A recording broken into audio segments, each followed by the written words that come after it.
Bisa dimulai kelompok 2. Ya, silakan. Izin siapkan ya, Bu.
Assalamualaikum warahmatullahi wabarakatuh.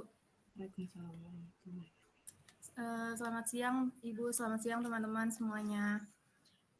Kami dari kelompok 2 akan mempresentasikan penyelesaian pengujian siklus pembelian untuk akun tertentu, yaitu aset tetap. Boleh di next?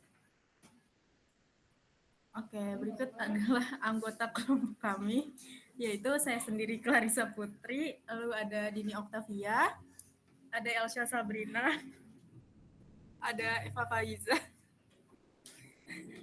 ada Putri Farida, selanjutnya ada Salsabila Zahra, lalu yang terakhir ada Salonika.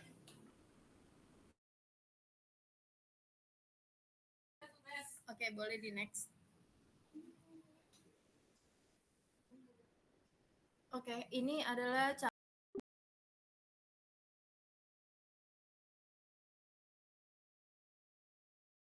menyebutkan dan menjelaskan akun-akun terkait audit aset tetap. Nah, yang kedua ini, mahasiswa mampu menyebutkan pengujian-pengujian aset tetap yang terdapat dalam program audit. Yang ketiga, mahasiswa mampu menjelaskan prosedur audit untuk penambahan aset tetap.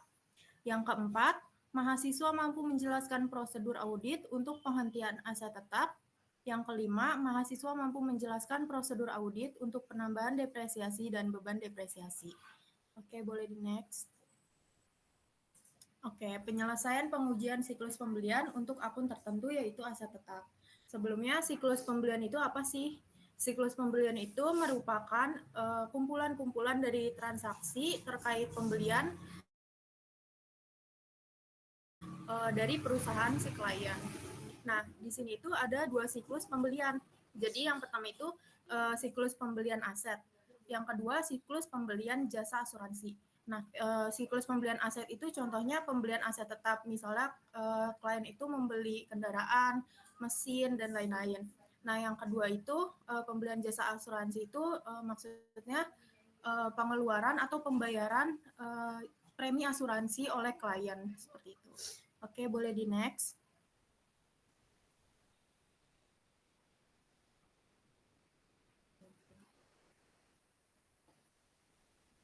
Oke, nah pada bab ini kita berfokus kepada pembelian dari aset tetapnya. Nah, yang pertama ini subbabnya pengauditan aset tetap. Aset tetap ini diatur pada PSAK nomor 16 tentang aset tetap tahun 2011. Di situ dijelaskan mengenai pengertian dari aset tetap. Aset tetap adalah aset yang berwujud yang dimiliki untuk digunakan dalam produksi atau penyediaan barang atau jasa untuk disewakan kepada orang lain atau untuk tujuan administrasi dan diharapkan untuk digunakan selama lebih dari satu periode. Oke, boleh di next. Nah, berikut ini adalah kriteria dari aset tetap. Yang pertama itu, aset tetap itu diharapkan memiliki umur lebih dari 1 tahun. Nah, misalnya nih, kalau misalnya ada aset yang umurnya kurang dari 1 tahun, itu tuh lebih baik dicatatnya atau diakuinya itu sebagai aset lancar. Seperti itu. Nah, yang kedua ini ada digunakan dalam kegiatan operasional perusahaan.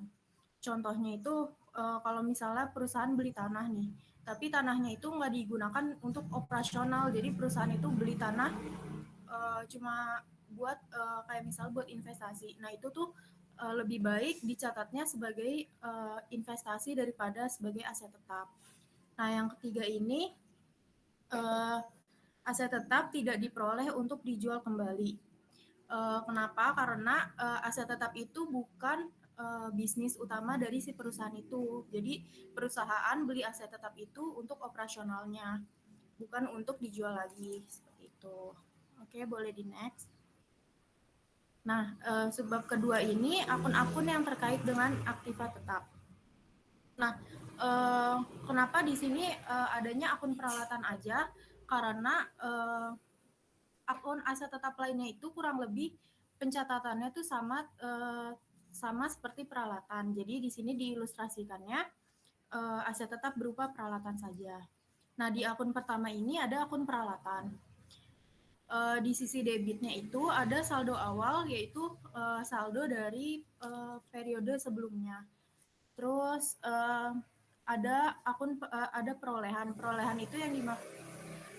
itu maksudnya itu penambahan aset tetap pada tahun berjalannya. Lalu ada pelepasan. Pelepasan itu adalah pelepasan atau penghentian fungsi dari si aset tetap itu.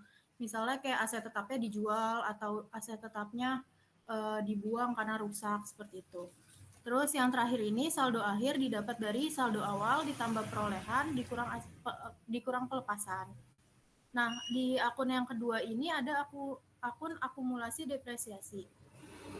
Di sesi kreditnya itu ada saldo awal, yaitu saldo dari periode sebelumnya. Terus ada pembebanan. Pembebanan ini dilakukan oleh klien untuk penyusutan setiap tahunnya.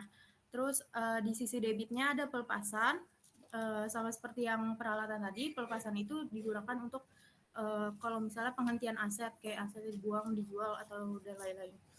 Terus di akun selanjutnya itu ada laba atau rugi pelepasan. Dari pelepasan ini, perusahaan klien itu akan muncul laba atau rugi dari pelepasan aset tersebut. Jadi di sini akan muncul akun laba atau rugi dari pelepasan.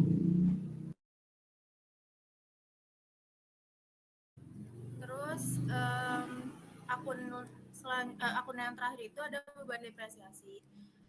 Nanti pembebanan ini di setiap tahunnya itu akan ada penyusutan, di debitnya itu beban depresiasi, di kreditnya akumulasi depresiasi. Oke, boleh di next. Nah, berikut adalah hal-hal yang perlu diperhatikan auditor terkait akun-akun aset tetap. Yang pertama ini ada transaksi perolehan aset tetap lainnya. Ini ada karakteristik dari transaksinya tersebut. Yang pertama itu jumlah unit yang dibeli sedikit. Nah, di sini tuh maksudnya itu misalnya perusahaan itu beli satu traktor dalam 1 tahun. Jadi perusahaan tidak mungkin membeli aset tetap lebih unitnya dengan unit yang banyak. Terus yang kedua ini setiap perolehan peralatan dan aset tetap lainnya nilai rupiahnya besar. Maksudnya itu misalnya tadi traktor itu dibeli 1 unit 1 tahun dan di tahun itu tuh nilai rupiahnya tuh besar banget dari perolehan si traktornya itu. Karena harga traktor itu bisa miliaran kayak gitu. Terus yang ketiga ini catatan tentang peralatan dan aset tetap lainnya akan disimpan selama beberapa tahun. Maksudnya itu catatan si peralatan ini akan dibawa untuk akan ada di jangka panjang, kayak misalnya akan ada penyusutan di tiap tahunnya kayak gitu. Oke, boleh di next. Nah, yang kedua ini ada audit aset tetap menekankan verifikasi perolehan pada periode saat ini daripada saldo akun tahun sebelumnya. Nah, auditor itu harus melihat pembelian aset tetap pada periode saat ini daripada tahun sebelumnya kayak gitu. Terus yang ketiga, umur aset yang diperkirakan selama 1 tahun memerlukan biaya depresiasi dan akumulasi akun depresiasi. Nah, itu maksudnya tiap tahun itu perusahaan harus membuat adjustment untuk penyusutan dari aset tetap tersebut. Terus yang keempat ini, aset tetap dapat dihentikan penggunaannya dengan cara dijual, ditukar, dan dibuang. Nah, dari penghentian aset tetap tersebut akan menimbulkan laba atau rugi dari penghentian aset tetap. Boleh di next.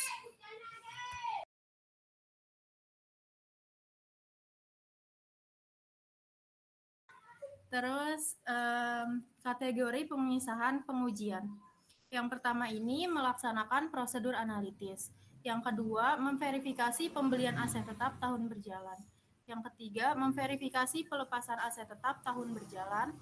Yang keempat, memverifikasi saldo akhir akun aset tetap. Yang kelima, memverifikasi beban depresiasi aset tetap. Yang keenam, memverifikasi saldo akhir akumulasi depresiasi peralatan. Nah, untuk pembahasan lebih lanjutnya akan dijelaskan oleh rekan-rekan saya. Oke, boleh di next. Oke, slide selanjutnya ini akan dijelaskan oleh rekan saya, Putri. Silakan, Putri. Baik, sebelumnya terima kasih Clarissa. Selanjutnya ada program audit.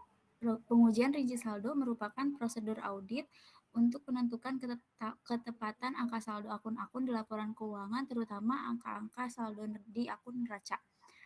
Untuk operasional audit, biasanya auditor akan mengembangkan program audit yang berisi serangkaian prosedur untuk memperoleh bukti. Auditor akan melakukan prosedur audit atas dasar program audit tersebut. Next. Nah, selanjutnya ada contoh program audit pengujian rinci saldo untuk asersi aset tetap dari Jusuf, Azhari, dan Chris Miyaji pada tahun 2007. Yang pertama, program pemeriksaan itu minta atau buat daftar aset tetap dan akumulasi depresiasi yang mencakup saldo awal, tambahan, penghentian, dan saldo akhir untuk tiap-tiap jenis aset tetap. Terus ada 1.1 itu periksa kebenaran penjumlahan, asersinya akurasi. 1.2 telusur saldo awal ke kertas kerja tahun sebelumnya, asersinya diteltain. 1.3 telusur saldo akhir ke working trial balance, itu asersinya completeness. 1.4 telusur saldo individual ke kartu aset tetap, itu diteltain. Yang kedua ada periksa penambahan aset tetap. 2.1 lakukan vouching terhadap faktur dan dokumen pendukung lainnya. Asersinya occurrence. 2.2 tentukan bahwa semua tambahan aset tetap telah mendapat persetujuan dari pejabat yang berwenang. Itu SPI karena itu merupakan pejabat dari internal perusahaannya dan merupakan pengendalian internal tentang pengadaan aset tetapnya. Terus 2.3 tentukan tambahan aset tetap telah diklarifikasikan sebagai aset tetap. Periksa kemungkinan adanya kesalahan klasifikasi terhadap beban reparasi dan pemeliharaan. Asersinya classification. Next.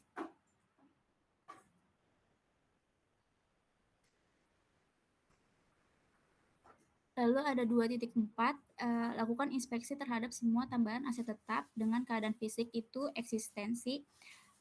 2.5 telusur otorisasi tambahan aset tetap ke kutipan rapat Dewan Komisaris itu SPI. Tentukan bahwa semua elemen harga perolehan tambahan aset tetap telah termasuk dalam harga perolehan aset tetap itu valuation.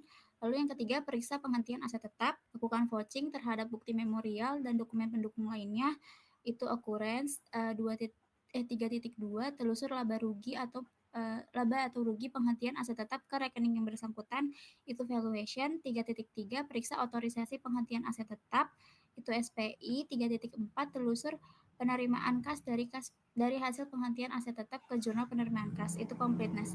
Lalu yang terakhir adalah lakukan analisis terhadap beban reparasi dan pemeliharaan.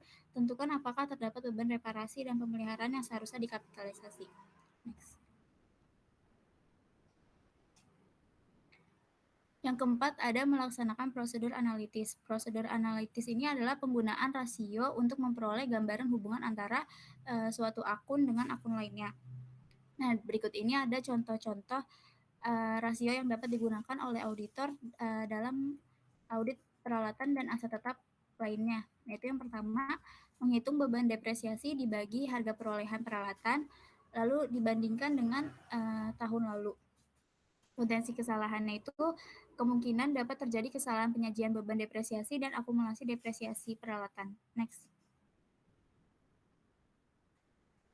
Lalu yang kedua ada menghitung akumulasi depresiasi dibagi harga perolehan peralatan, lalu dibandingkan dengan tahun lalu. Itu potensi kesalahannya kemungkinan dapat terjadi kesalahan penyajian akumulasi depresiasi peralatan. Lalu yang ketiga, membandingkan beban pemeliharaan peralatan tahun sekarang dengan tahun lalu. Potensi kesalahannya itu kemungkinan dapat terjadi kesalahan pengakuan beban pemeliharaan sebagai beban pemeliharaan atau dikapitalisasi sebagai aset tetap. Next.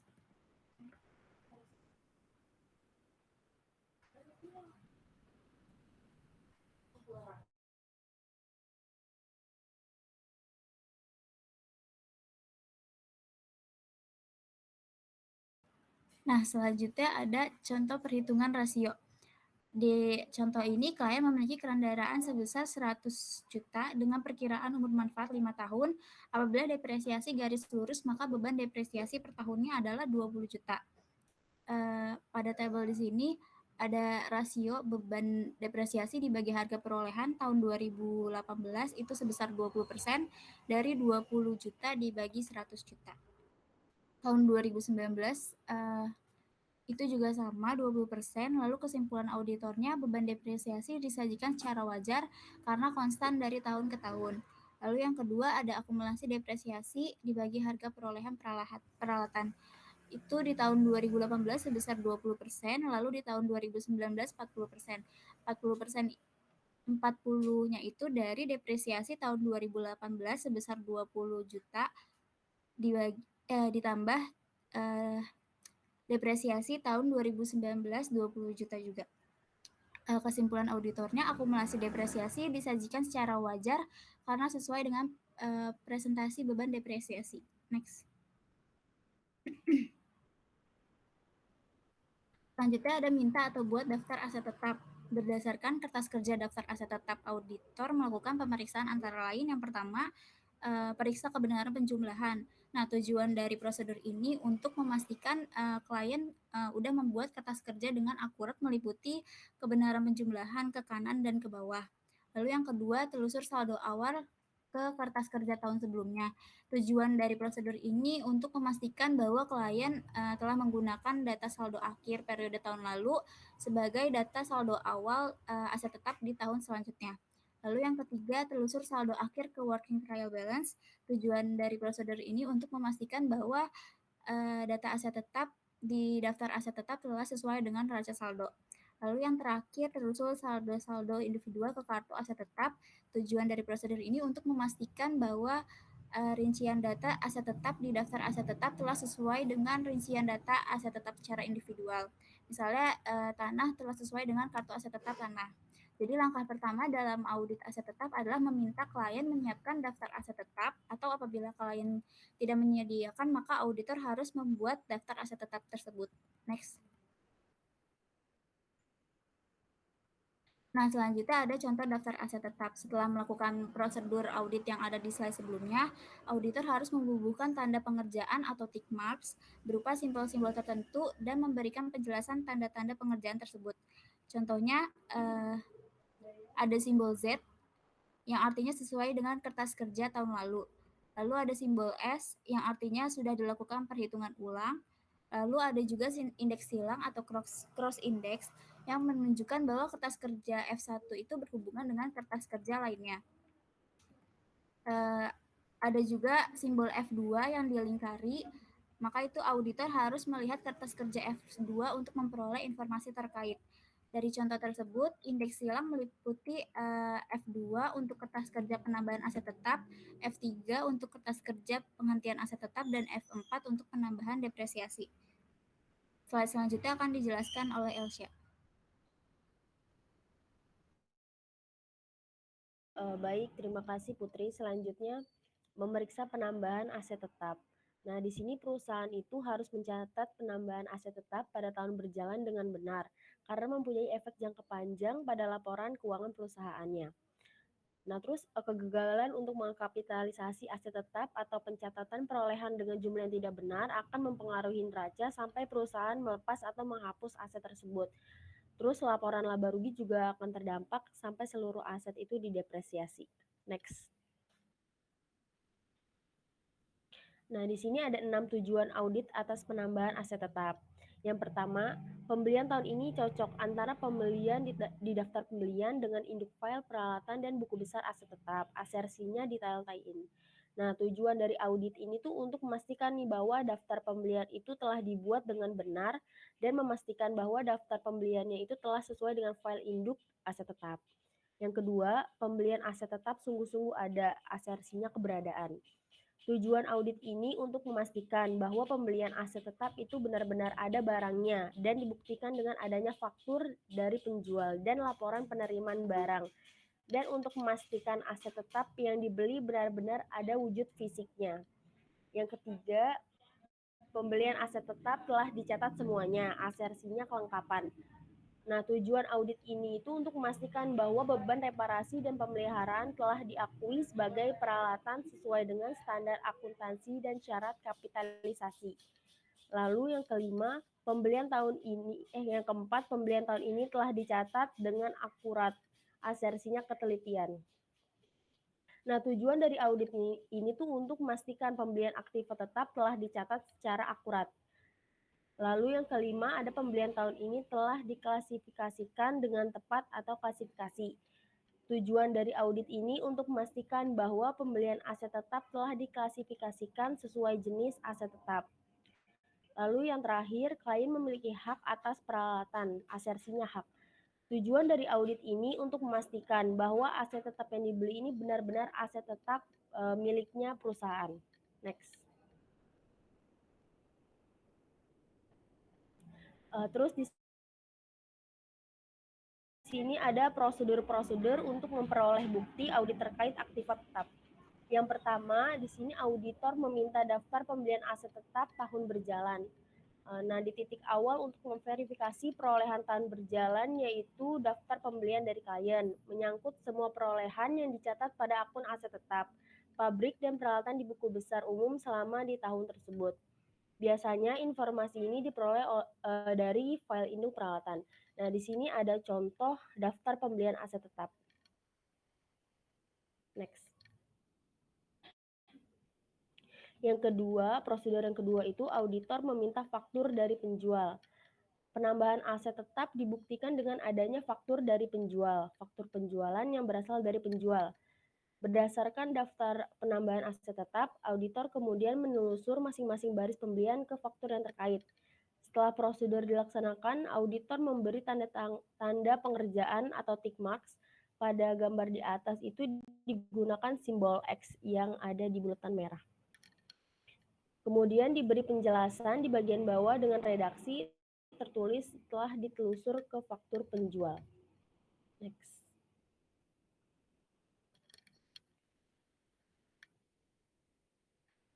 Prosedur yang ketiga yaitu auditor meminta salinan otorisasi dari Dewan Komisaris. Pembelian aset tetap umumnya bernilai rupiah yang besar. Oleh karena itu dibutuhkan persetujuan dari manajemen level atas, dalam hal ini Dewan Komisaris. Auditor itu memastikan bahwa pembelian aset tetap telah mendapatkan persetujuan dari Dewan Komisaris dengan cara menelusur ke salinan otorisasi dari Dewan Komisaris. Nah, di gambar ini udah ditelusur dengan ditandai tick marks yang P yang dibulatin merah. Next. Nah, yang keempat ini auditor meminta faktur terkait reparasi dan pemeliharaan peralatan.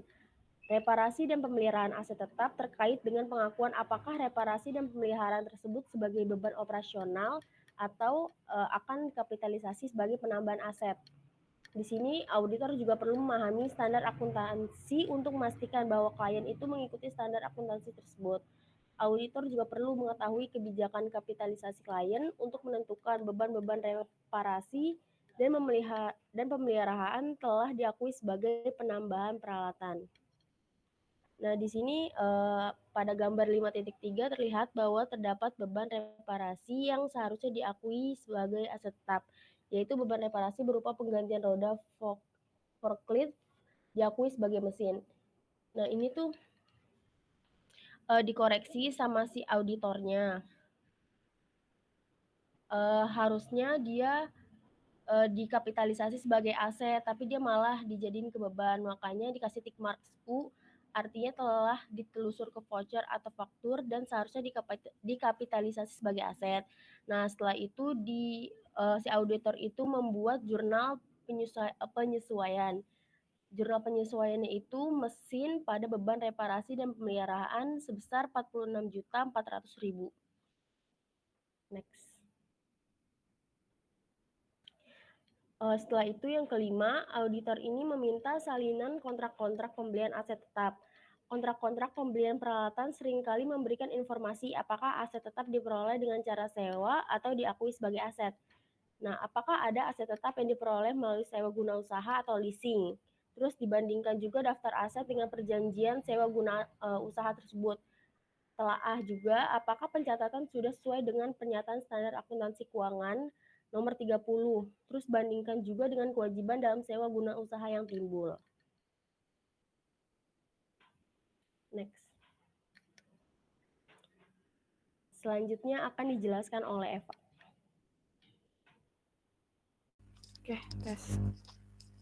Selanjutnya saya akan menjelaskan tentang memeriksa penghentian aset tetap berjalan tahun berjalan. Oke, nah sebelumnya menurut PSAK nomor 16, jumlah tercatat aset tetap yang dihentikan pengakuan adalah yaitu yang pertama pada saat pelepasan, lalu yang kedua itu ketika tidak terdapat lagi manfaat ekonomi masa depan yang diharapkan dari penggunaan atau pelepasannya. Nah, pelepasan aset tetap itu dapat dilakukan dengan berbagai cara. Contohnya itu ada yang dijual, ditukar, tukar tambah, atau disewakan. Dan tujuan utama auditor memeriksa penghentian aset tetap itu adalah untuk mengumpulkan bukti yang cukup dan tepat bahwa semua penghentian telah dicatat dan dicatat pada jumlah yang benar. Boleh di next? Nah, lalu berikut ini adalah prosedur-prosedur untuk memperoleh bukti audit pada penghentian aset tetap tahun berjalan. Yang pertama itu auditor meminta daftar pelepasan aset tetap. Nah, daftar ini berisi aset apa aja sih yang telah dilepas dalam periode berjalan, baik dilepas karena dijual, dihentikan, atau ditukar. Nah, ini tuh memenuhi asersi kelengkapan. Lalu yang kedua itu auditor melakukan pengujian kecocokan saldo antara daftar pelepasan dengan file induk aset tetap, dan ini memenuhi asersi ketelitian. Lalu yang ketiga, auditor melakukan pengujian atas pelepasan aset tetap dengan cara menelusuri aset tetap yang dilepas ke buku besar tetap atau kartu aset tetap dan akumulasi depresiasinya. Nah, ini memenuhi asersi keberadaan. Nah, tapi pada tahap ini auditor melakukan vouching dokumen untuk menguji keberadaan serta kelengkapan dokumen yang ada. Lalu yang keempat itu, auditor melakukan pengujian lebih lanjut untuk aset yang dijual dengan memeriksa laba dan rugi dari hasil penjualan aset tersebut. Nah, ini memenuhi asersi ketelitian. Dan pada prosedur ini, hal ini dilakukan untuk memenuhi tujuan audit terkait akurasi. Ketika auditor membandingkan jumlah perhitungan dengan jumlah di trial balance, maka auditor membuktikan tujuan terkait kaitan rinci. Boleh di next. Nah, keakuratan transaksi dapat diverifikasi dengan memeriksa faktur penjualan terkait dan file induk aset tetap. Dan auditor harus membandingkan biaya dan akumulasi depresiasi dalam file induk dengan catatan yang dicatat dalam jurnal umum dan menghitung kembali keuntungan atau kerugian dari pelepasan aset untuk perbandingan dengan catatan akuntansi. Nah, ketika pertukaran aset untuk pengganti terjadi, auditor itu harus memastikan bahwa aset baru dikapitalisasi dan aset yang diganti telah dihapus dari catatan. Dan ini adalah contoh dari kertas kerja untuk mengaudit penghentian aset tetap tahun berjalan. Di sini diberi indeks itu F3, yang dimana pada auditor itu harus memberikan tanda atau catatan telah diperiksanya penghentian aset tetap ini pada si bukti kerja ini. Seperti yang bisa dilihat ada tanda Y itu telah ditelusur ke kartu aktiva tetap, lalu ada yang S telah dilakukan perhitungan ulang, F telah ditelusur ke jurnal penerimaan kas, dan yang terakhir itu penghentian telah disetujui Dewan Komisaris. Boleh di next. Lalu yang selanjutnya itu ada memeriksa beban depresiasi. Nah, beban depresiasi ini adalah salah satu akun beban yang tidak diverifikasi sebagai bagian dari pengujian pengendalian dan pengujian substantif transaksi. Jumlah yang dicatat ditentukan oleh alokasi internal dan bukan oleh transaksi pertukaran dengan pihak luar. Boleh di next. Nah, ini tadi untuk singkat penjelasannya, dan tujuan audit terkait dan tujuan audit yang paling penting untuk beban depresiasi ini adalah keakuratan. Nah, audit berfokus pada penentuan apakah klien mengikuti kebijakan depresiasi yang konsisten dan apakah perhitungan beban depresiasi telah benar. Boleh di next. Nah, dalam memeriksa beban depresiasi tadi, auditor harus mempertimbangkan 4 aspek, yaitu yang pertama ada umur manfaat perolehan periode berjalan. Nah, ini didefinisikan sebagai umur manfaat suatu periode di mana aset diharapkan akan digunakan oleh entitas. Dan umur manfaat suatu aset itu ditentukan berdasarkan kegunaan yang diharapkan oleh entitas, di mana dalam penentuannya entitas mengestimasi dan mempertimbangkan berdasarkan pengalaman entitas terhadap asetnya. Lalu yang kedua itu ada metode depresiasi, yaitu ada 3, metode garis lurus, saldo menurun, atau jumlah unit. Dan yang ketiga itu ada estimasi nilai sisa, dan yang keempat itu ada kebijakan depresiasi aset dalam tahun perolehan dan disposisi. Boleh di next. Nah, lalu yang selanjutnya itu adalah metode untuk audit depresiasi. Ini ada 2, prosedur analisis substantif dan perhitungan ulang. Dan metode analisis substantif ini adalah prosedur yang dilakukan dengan cara mengalihkan aset tetap yang tidak terdepresiasi dengan tingkat depresiasi untuk tahun tersebut. Nah, dalam melakukan perhitungan ini, si auditor harus melakukan penyesuaian terhadap penambahan dan pelepasan tahun berjalan, aset dengan umur manfaat yang berbeda, dan aset dengan metode penyusutan yang berbeda.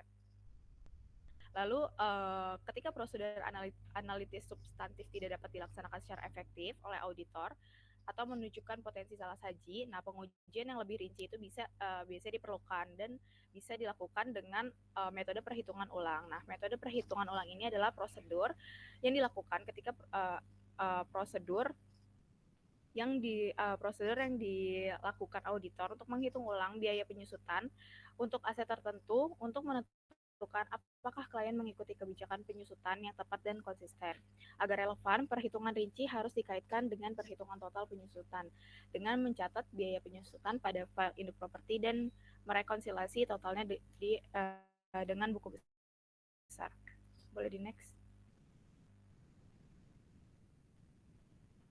Nah, oke, ini adalah contoh bukti kertas kerja untuk pengujian depresiasi. Bisa dilihat di sini indeksnya itu adalah F4 dan untuk di bukti kertas kerja ini dibutuhkan informasi dari kertas kerja yang berindeks F1, di mana kertas kerja berindeks F1 itu adalah kertas kerja daftar aset tetap. Boleh di next. Oke, untuk materi selanjutnya akan dijelaskan oleh Tesalonika.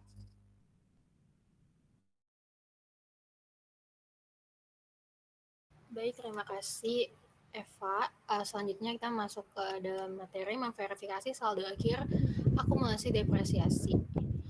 Jadi pertama kita harus mengetahui dulu apa sih tujuan audit atas saldo akhir akumulasi depresiasi. Jadi tujuan ini biasanya ditekankan dalam audit ya, ada 2. Yang pertama, akumulasi penyusutan yang dinyatakan di file induk aset tetap sama dengan yang berada di general ledger. Ini berkaitan dengan kerincian. Nah, hal ini bisa diuji dengan melakukan footing atas akumulasi penyusutan atau depresiasi dalam file induk dan membandingkannya dengan general ledger atau buku besar. Yang kedua, akumulasi depresiasi dalam file induk sudah akurat, berkaitan dengan akurasi. Nah, dalam beberapa kasus umur peralatan atau aset mungkin akan berkurang secara signifikan dan auditor itu harus mengevaluasi kememadaian penyisihan untuk akumulasi depresiasi setiap tahunnya, untuk memastikan bahwa nilai buku bersih tidak melampaui nilai realisasi aset. Maksudnya itu berarti nilai buku bersih suatu aset tidak boleh melebihi nilai yang sebenarnya dapat diperoleh dari aset tersebut apabila dijual. Kenapa? Karena jika nilai buku bersih melebihi nilai realisasi aset, maka perusahaan mungkin memiliki aset yang diukur dengan nilai yang terlalu tinggi dalam laporan keuangannya. Nah, hal ini bisa menimbulkan masalah dalam hal pengakuan laba dan juga kerugian, serta mempengaruhi kebijakan perusahaan terkait dengan aset tersebut. Selanjutnya adalah memverifikasi saldo akhir akun aset. Oke, jadi tujuan auditor ketika mengaudit saldo akhir dalam akun peralatan atau aset untuk memastikan dua hal. Yang pertama, semua aset atau peralatan yang tercatat ada secara fisik pada tanggal neraca. Nah, ini masuk dalam asersi keberadaan atau existence. Dan yang kedua, untuk memastikan bahwa semua aset yang dimiliki telah dicatat. Ini masuk dalam asersi kelengkapan atau completeness. Dan untuk memenuhi kedua tujuan tersebut, auditor harus mempertimbangkan sifat pengendalian internal klien terhadap aset tetap. Nah, pengendalian yang baik itu dianggap apabila klien itu melakukan pengendalian atas 5 hal ini. Yang pertama itu adalah penggunaan file induk setiap aset tetap. Kedua, ada pengendalian fisik atas aset yang mudah dipindahkan. Contoh aset yang mudah dipindahkan itu seperti komputer atau kendaraan. Yang ketiga, ada penulisan nomor identifikasi aset tetap. Yang keempat, penghitungan aset tetap yang dilakukan secara periodik. Terus yang kelima, ada rekonsiliasi antara hasil perhitungan fisik dengan catatan oleh personal akuntansi. Nah, kalau misalnya auditor sudah menyimpulkan bahwa pengendaliannya sudah cukup baik, maka auditor itu akan bergantung pada saldo yang dicatat dari tahun sebelumnya. Lalu nanti setelah kita menilai resiko pengendalian tadi itu dan mengetahui, auditor itu bisa menentukan apakah perlu melakukan verifikasi keberadaan setiap item aset yang tercantum dalam file induk. Bagaimana caranya? Contohnya itu kayak bisa aja auditor itu meminta klien untuk melakukan penghitungan semua aset secara fisik. Dan yang kedua, selanjutnya aset tetap yang telah diverifikasi dalam audit sebelumnya, jika aset tetap yang telah diverifikasi dalam audit sebelumnya, auditor tidak perlu menguji akurasi dan klasifikasi yang dicatat pada periode sebelumnya, tapi harus di-notes bahwa auditor itu harus tetap memeriksa apakah aset tersebut tidak lagi digunakan dalam operasi. Dan jika memang ternyata kenyataannya jawabannya secara material tidak lagi digunakan, maka auditor harus memeriksa apakah aset tersebut harus dicatat dalam nilai realisasi bersih atau apakah aset tersebut harus diklasifikasikan sebagai peralatan non-operasi. Terus selanjutnya, pengendalian dan penilaian risiko pengendalian tersebut merupakan prosedur untuk memenuhi tujuan audit terkait saldo. Sementara, untuk memenuhi tujuan audit terkait penyajian dan pengungkapan, auditor harus melakukan beberapa hal. Yang pertama itu adalah memverifikasi pengungkapan terkait aset tetap atas kemungkinan adanya larangan hukum. Nah, untuk memenuhi yang tujuan pertama ini bisa dilakukan dengan 3 cara, seperti membaca persyaratan pinjaman dan perjanjian kredit. Yang kedua, mengirimkan konfirmasi hutang kepada bank dan lembaga pemberi pinjaman lainnya. Dan yang ketiga, melakukan diskusi dengan klien atau mengirim surat kepada penasihat hukum. Lalu yang kedua, memastikan bahwa semua pengungkapan dan penyajian telah dibuat sesuai dengan prinsip akuntansi yang berlaku. Misalnya, memastikan aset yang disewakan disajikan secara terpisah, serta hak gade dicantumkan dalam catatan terpisah. Baik, selanjutnya untuk pertanyaan akan dilanjutkan oleh rekan saya, yaitu Dini. Terima kasih, Tessa. Sebelumnya, perkenalkan, saya Dini akan melanjutkan terkait soal. Yang pertama ada soal esai. Boleh di next. Ini diambil dari Arens, soal nomor 19.2. Soalnya itu, jelaskan hubungan antara pengujian substantif atas transaksi untuk siklus akuisisi dan pembayaran dan pengujian rinci saldo untuk verifikasi properti. plan dan peralatan. Aspek aset tetap manakah yang secara langsung dipengaruhi oleh pengujian pengendalian dan pengujian substantif atas transaksi dan mana yang tidak. Jadi saya jawab berdasarkan yang diskusi dengan Bu Hilya sebelumnya. Jadi elemen pada siklus pembelian dan pembayaran itu ada 4. Yang pertama itu ada pengujian pengendalian, itu termaksud prosedur untuk memperoleh pemahaman pengendalian internal. Yang kedua ada pengujian substantif golongan transaksi. Yang ketiga ada prosedur analitis. Dan yang keempat ada pengujian rinci saldo. Sedangkan dengan melakukan 4 elemen di atas, maka akan mendapat bukti yang cukup dan tepat. Dan yang kedua itu ada elemen dari akuisisi aset tetap. Yang pertama ada pengujian rinci saldo dan yang kedua ada prosedur analitis. Jadi perbedaannya adalah dalam siklus ini tidak ada pengujian pengendalian dan pengujian substantif golongan transaksi. Karena salah satu akun dalam siklus aset tetap, yaitu beban depresiasi, merupakan salah satu akun beban yang tidak diverifikasi sebagai bagian dari pengujian pengendalian dan pengujian substantif transaksi. Jumlah yang dicatat ditentukan oleh alokasi internal dan bukan oleh transaksi pertukaran dengan pihak luar. Ketika biaya depresiasi nilainya material, maka lebih cenderung diperlukan pengujian rinci saldo beban depresiasi. Masih di sini. Nah, yang kedua itu dari sudut pandang tujuan audit atau asersinya, apakah sama atau berbeda? Jadi asersi dalam siklus pembelian dan pembayaran itu ada yang pertama itu untuk memastikan bahwa pembelian yang tercatat adalah untuk barang dan jasa yang telah diterima. Jadi asersinya keterjadian. Yang kedua untuk memastikan bahwa transaksi pembelian yang telah terjadi telah dibukukan, yaitu kelengkapan. Yang ketiga untuk memastikan bahwa transaksi pembelian yang telah dicatat adalah akurat, itu ketepatan. Yang keempat untuk memastikan bahwa transaksi pembelian dimasukkan dengan benar dalam buku besar utang dagang dan buku besar persediaan yang telah dijumlahkan dengan benar, yaitu posting dan peringkasan. Yang kelima untuk memastikan bahwa transaksi pembelian telah diklasifikasikan dengan benar, yaitu klasifikasi. Dan yang keenam untuk memastikan bahwa transaksi pembelian telah dicatat pada tanggal yang benar, yaitu saat. Selanjutnya yaitu ada asersi yang sebelumnya. Ada asersi dalam siklus pembelian aset tetap, yaitu yang pertama pembelian aset tetap sungguh-sungguh ada, yaitu keberadaan. Yang kedua pembelian aset tetap telah dicatat semua, yaitu kelengkapan.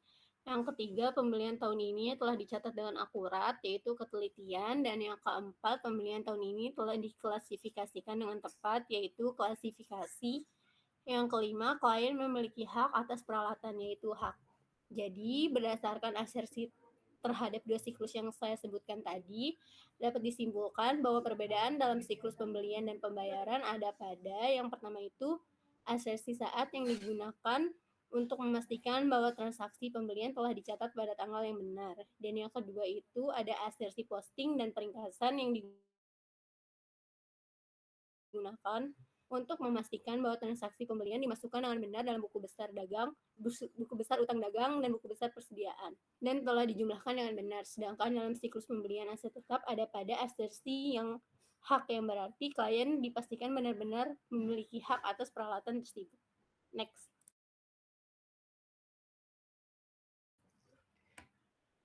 Sebelumnya, ini saya ada jawaban lain.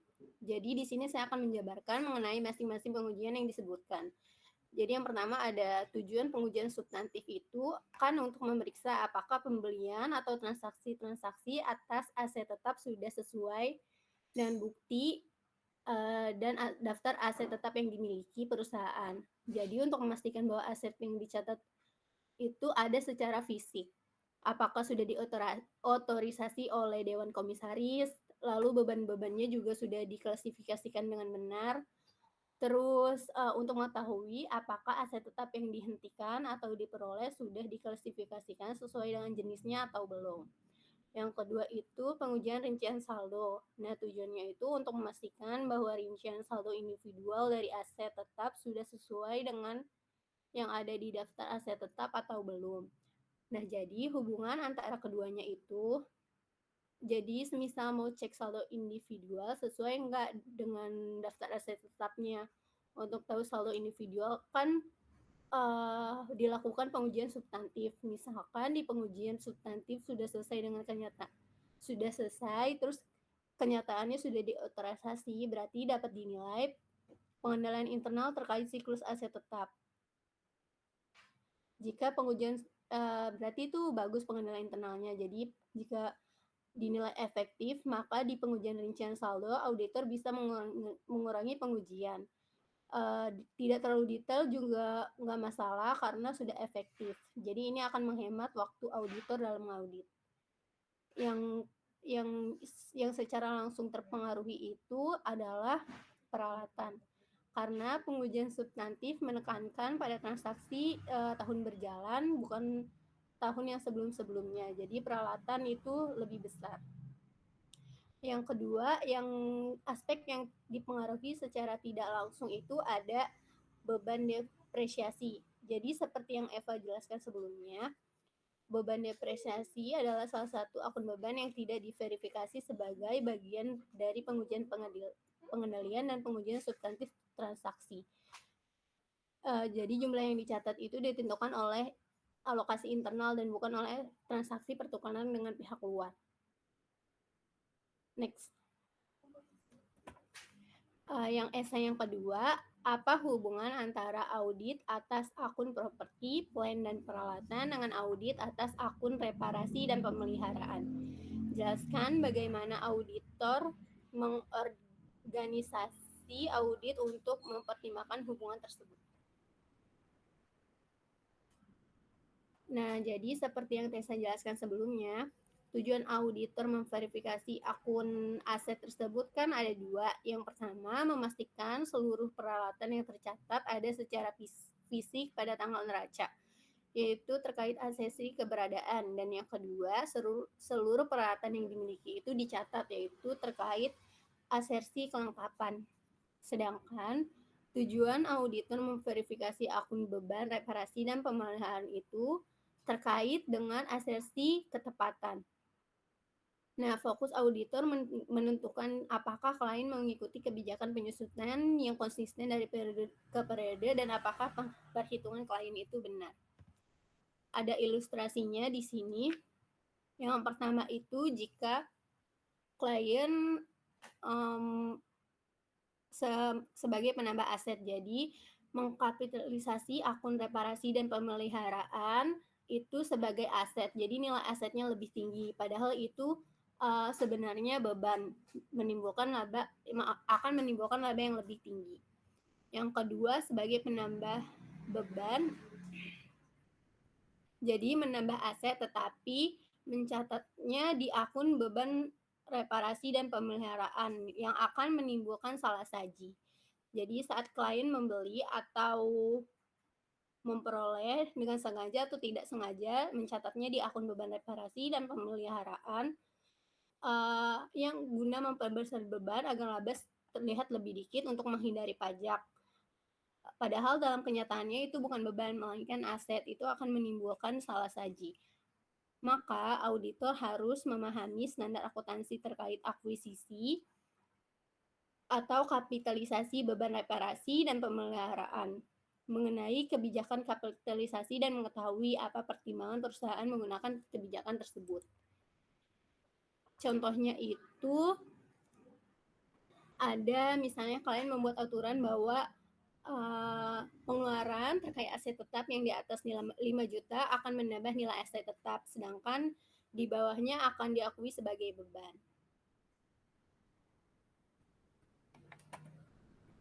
Next, Tessa. Nah, dengan salah mencatat, maka tidak akan memenuhi asersi ketepatan. Dan selanjutnya juga tidak akan memenuhi asersi penyajian dan pengungkapan. Karena jelas akan terjadi salah saji. Nah, apa yang akan dilakukan auditor terkait dengan materi minggu lalu? Auditor yang mempelajari mengenai lebih saji dan kurang saji, maka auditor akan menjamin jumlah yang lebih besar yang didebit ke dalam akun beban reparasi dan pemeliharaan. Karena menjamin tidak adanya kurang saji pada akun beban dan menjamin jumlah yang lebih kecil ke akun-akun properti, plant, dan peralatan karena menjamin tidak adanya lebih saji ke akun aset. Jadi kesimpulannya itu hubungannya untuk memastikan bahwa beban pemeliharaan dan reparasi sudah diakui sesuai dengan standar yang digunakan apa belum? Apakah sebagai penambah aset atau sebagai penambah beban? Jika sudah sesuai, maka asersi ketepatan terpenuhi dan asersi penyajian dan pengungkapan juga ikut terpenuhi. Namun jika tidak, auditor harus mengajukan penyesuaian. Penyesuaiannya itu di debit ada aset tetap dan di kreditnya ada beban reparasi dan pemeliharaan. Next. Slide selanjutnya akan dijelaskan oleh Salsa. Oke, terima kasih Dini. Selanjutnya saya Salsa Belazara akan menjelaskan soal SI 19.4. Pertanyaannya adalah sebutkan dan nyatakan secara singkat tujuan semua prosedur audit yang mungkin akan diterapkan oleh auditor untuk menentukan bahwa semua penarikan aset tetap, yaitu properti, plant, dan peralatan telah dicatat dalam sistem akuntansi. Next. Oke, sebelum dijelasin prosedurnya, seperti yang tadi udah dijelasin oleh Eva, tujuan audit yang paling penting untuk beban depresiasi itu adalah keakuratan. Jadi audit itu berfokus pada penentuan apakah klien mengikuti kebijakan depresiasi yang konsisten dan apakah perhitungan beban depresiasinya telah benar. Untuk mencapai tujuan tersebut, prosedur audit yang dapat diterapkan untuk memeriksa bahwa semua aset tetap yang sudah tidak digunakan atau dihentikan telah dicatat dalam jumlah yang benar adalah sebagai berikut. Yang pertama, auditor dapat meninjau apakah aset yang baru diperoleh menggantikan aset yang ada dan apakah aset yang lama itu telah dihapus dari pembukuan. Yang kedua itu, auditor dapat menganalisis keuntungan dari pelepasan aset dan pendapatan lain-lain untuk penerimaan dari pelaporan aset. Kemudian, bandingkan dengan akun-akun aset tetap untuk mengetahui apakah aset telah dihapus dari pembukuan. Yang ketiga, auditor dapat meninjau modifikasi yang direncanakan pada perubahan dalam lini produk, pajak, atau cakupan asuransi untuk penghapusan peralatan. Dan yang terakhir, buat pertanyaan dari manajemen dan personel produksi tentang penghapusan aset. Untuk pertanyaan 19.5, jelaskan faktor-faktor yang harus dipertimbangkan oleh auditor dalam menyusun ekspektasi penyusutan ketika melakukan prosedur analisis substantif untuk beban penyusutan. Next.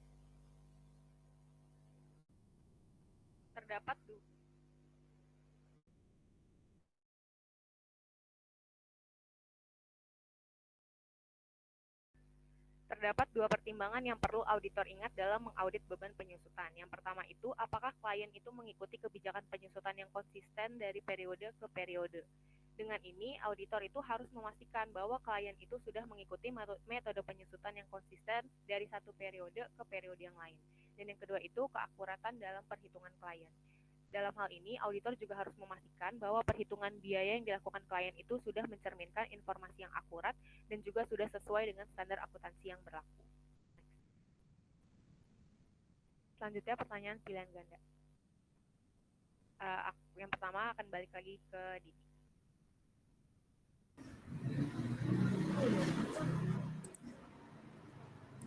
Terima kasih. Selanjutnya soal pertama itu 19.5 yang A, manakah dari kontrol berikut yang kemungkinan besar akan membenarkan penurunan tingkat risiko kontrol yang dinilai untuk asersi keberadaan peralatan. Jadi jawabannya itu yang satu, auditor internal secara berkala memilih item peralatan dalam file master aset tetap dan menemukan peralatan terkait di lokasi perusahaan. Nah, di sini itu dilakukan vouching. Vouching sendiri adalah menelusur dari laporan keuangan sampai ke awal, yaitu bukti transaksi. Dalam hal ini diketahui auditor menguji validitas yang berhubungan dengan asersi keterjadian. Apakah transaksi ini benar-benar terjadi dan ada bukti transaksinya? Setelah melakukan vouching, selanjutnya dilakukan audit fisik pada peralatan.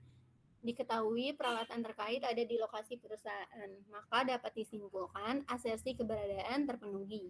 Dengan demikian, penurunan tingkat risiko kontrol yang dinilai untuk pernyataan keberadaan keberadaan asersi keberadaan peralatan juga terpenuhi dengan melakukan kontrol tersebut. Nah, kenapa jawabannya nggak nomor 2? Kepala departemen diminta untuk memberikan informasi kepada Departemen Akuntansi setiap kuartal mengenai peralatan yang tidak lagi digunakan atau yang sudah rusak. Nah, yang nomor 2 ini terkait dengan ada nggak sih memastikan apa ada aset tetap yang perlu diganti. Nah, kenapa nggak yang nomor 3? Semua kontrak pembelian peralatan ditinjau oleh pengawas dan pengacara untuk memverifikasi bahwa hak milik secara hukum telah dialihkan kepada klien dan tidak ada yang mewakili sewa operasi. Nah, kalau di sini itu masuk ke asersi hak. Sedangkan yang ditanya itu keberadaan. Nah, kenapa yang nggak yang 4? Sebagai bagian dari perhitungan fisik inventaris triwulan dan tahunan, peralatan pabrik didaftarkan dan kemudian direkonsiliasi ke file induk aset tetap. Sedangkan yang ini itu asersinya kelengkapan, bukan keberadaan. Next, Tessa. Yang kedua itu yang B, akuisisi peralatan yang kemungkinan besar salah diklasifikasikan sebagai beban pemeliharaan akan terdeteksi oleh pengendalian internal terhadap. Jawabannya itu yang 3, investigasi terhadap varians dalam sistem penganggaran formal. Jadi, anggaran pastinya sudah direncanakan berapa besarannya. Oleh karena itu, dapat dilihat dari sistem penganggaran tersebut. Kalau ada yang nggak sesuai dengan anggaran, maka akan menjadi fokus auditor buat ngelihat dan ngecek apakah ada yang salah saji atau enggak. Kenapa nggak yang pilihan pertama? Nah, pilihan pertama itu terkait utang, jadi kurang tepat. Sedangkan pilihan kedua itu terkait kontrol. Jadi nggak bisa secara langsung diketahui biayanya, karena dia tuh di situ otorisasi aja. Yang keempat, kenapa nggak pilihan keempat? Itu kan udah diverifikasi, berarti sudah dipastikan benar untuk akuisisi peralatan karena sudah ada verifikasi independen. Next. Yang C itu, manakah dari pernyataan-pernyataan berikut yang paling tidak mungkin disertakan oleh auditor dalam kuesioner pengendalian internal mengenai inisiasi dan pelaksanaan transaksi peralatan? Jawabannya itu yang D. Apakah ada prosedur untuk memantau dan membatasi akses ke peralatan dengan benar? Kenapa jawaban yang ini? Karena menurut kami prosedur ini tidak termaksud dalam pengendalian internal mengenai inisiasi dan pelaksanaan transaksi peralatan, melainkan masuknya itu ke dalam bagaimana peralatan itu sendiri digunakan. Misalnya, peralatan terkait dengan produksi hanya boleh digunakan oleh karyawan bagian produksi. Nah, kenapa jawabannya nggak yang nomor 1? Apakah permintaan untuk perbaikan besar disetujui di tingkat yang lebih tinggi dari departemen yang mengajukan permintaan? Karena perbaikan bernilai rupiah besar membutuhkan persetujuan dari tingkat yang lebih tinggi dari departemen yang mengajukan permintaan. Auditor memastikan bahwa perbaikan besar telah mendapatkan persetujuan dari tingkat yang lebih tinggi dengan cara menelusur ke salinan otorisasi dari tingkat yang lebih tinggi. Yang kedua itu, kenapa nggak yang nomor 2? Karena pengendalian internal, dalam hal ini penomoran pembelian yang memadai atas peralatan juga harus dilakukan untuk memastikan bahwa aset telah dipertanggungjawabkan dengan benar. Klien harus secara berkala melakukan inventarisasi atau pengecekan fisik aset tetap untuk mengidentifikasi aset yang hilang atau dicuri. Kenapa nggak yang nomor 3? Karena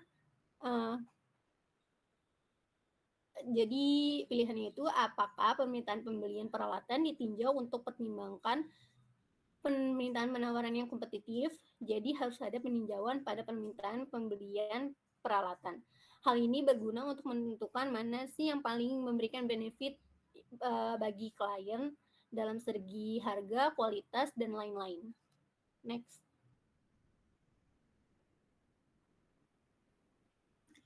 Selanjutnya 1916 yang A, dalam menguji pembuangan peralatan yang tidak tercatat, auditor kemungkinan besar akan jawabannya itu yang nomor 1, memilih item peralatan dari catatan akuntansi dan kemudian mencarinya selama tur pabrik. Jadi, jika terbukti tidak ada fisik peralatan tersebut, namun ada pada catatan akuntansi, maka dapat disimpulkan klien melakukan pembuangan peralatan namun tidak mencatatnya. Kenapa nggak pilihan nomor 2? Membandingkan entry jurnal penyusutan dengan entry tahun sebelumnya yang serupa untuk mencari peralatan yang telah disusutkan penuh. Jadi, kalau opsi ini untuk memastikan beban depresiasi tahun ini sesuai nggak dengan tahun lalu. Terus jika ada perubahan, perubahannya karena apa? Yang ketiga itu memeriksa item peralatan yang diamati selama tur pabrik dan kemudian melacaknya ke file master peralatan. Yang ini itu nggak mungkin kedeteksi karena kalau periksa ke lokasi dulu kan peralatannya udah dibuang, jadi pasti nggak nemu fisiknya. Gimana dia bisa ngelacak ke master file peralatan. Yang keempat, memindai jurnal umum untuk menambah peralatan yang tidak biasa dan penerbitan yang berlebihan pada biaya perbaikan dan pemeliharaan. Yang ini itu terkait biaya perbaikan dan pemeliharaan, jadi kurang nyambung. Next. Yang B, manakah dari hasil prosedur analitis berikut yang mungkin menunjukkan bahwa biaya perbaikan dan pemeliharaan tertentu telah dikapitalisasi secara tidak tepat? Jawabannya itu yang nomor 2. Saldo dalam akun biaya perbaikan dan pemeliharaan terlihat lebih rendah dari jumlah yang tercatat dalam beberapa tahun terakhir. Jadi dapat disimpulkan di kasus ini biaya perbaikan dan pemeliharaan dikapitalisasi sebagai aset, namun tidak tepat, yang membuat saldo biaya akun tersebut menjadi lebih rendah. Kenapa nggak yang nomor 1? Karena kalau yang nomor 1 itu rasionya harusnya lebih tinggi dari saldo awal karena ada penambahan peralatan di situ. Kenapa nggak yang nomor 3? Yang nomor 3 ini tidak berkaitan karena ini menunjukkan bahwa peralatan dibuang atau dijual. Yang pastinya klien mencatat bahwa terjadi pengurangan dalam hal kepemilikan peralatan. Kenapa nggak yang nomor 4? Karena ini tidak berkaitan karena ini terkait dengan penyusutannya. Next. Dan yang C itu sehubungan dengan audit atas akun asuransi dibayar di muka, manakah dari prosedur berikut yang prosedur berikut ini yang biasanya tidak dilakukan oleh auditor? Jawabannya itu yang C, konfirmasikan tarif premi dengan pialang asuransi independen. Nah, tarif premi itu kan sudah ada dalam polis asuransi, maka konfirmasi terkait tarif ini nggak diperluin. Nah, terus kenapa jawabannya nggak yang nomor 1? Menghitung kembali bagian premi yang telah kadaluarsa selama tahun berjalan. Nah, ini tuh perlu dilakukan untuk mengetahui berapa bagian yang masih menjadi hak klien. Ini berkaitan dengan arsesi hak. Yang kedua, kenapa nggak yang nomor 2? Jadi, polis asuransi untuk dokumentasi audit itu perlu. Karena polis sendiri itu kan perjanjian tertulis antara kedua belah pihak. Di sini itu pihak asuransi dan juga klien. Kenapa nggak yang nomor 4?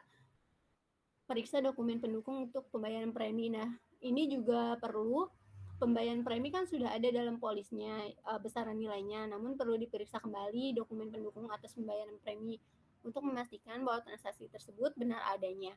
Hal ini dapat dilakukan dengan menyusur laporan keuangan ke buku besar, lalu ke jurnal, dan lalu berakhir di bukti transaksi. Apa benar ada buktinya? Jika ada, maka asersi keterjadian terpenuhi. Next, akan dijelaskan oleh Salsa. Oke, makasih Dini. Yang selanjutnya itu ada 1917. Yang pertama, auditor dapat mencatat bahwa beban penyusutan tahunan terlalu rendah untuk suatu golongan aset dengan mencatat. Jawaban kelompok kami adalah yang keempat, kerugian berulang yang berlebihan atas aset yang sudah tidak digunakan lagi.